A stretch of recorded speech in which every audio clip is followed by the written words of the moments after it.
So the next component is accepting responsibility. Do you accept responsibility for everything in your life? Probably not. I don't. We don't like doing it.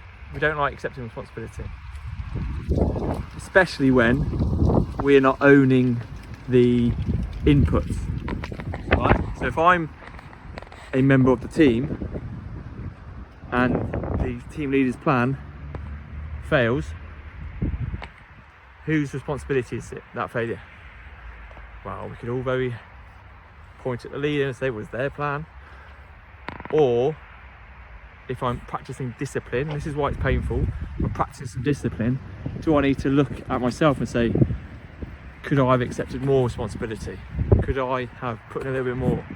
And the thing about responsibility, let's change the word. Let's talk about ownership.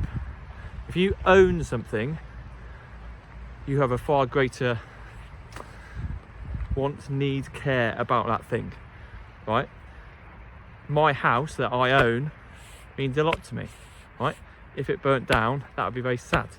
But I would do lots of things. I'd probably run into the burning buildings, right, to try and stop it burning down. My work offices, if they're burning down, I'm sorry, but I'm not going to run in there, right? Even though it's my business, I'm not going to run in there and put out the fire. That just talks to my willingness to accept responsibility and the word ownership. So perhaps what will be a little bit easier to reframe or to digest this would be to call it accepting ownership or promoting ownership.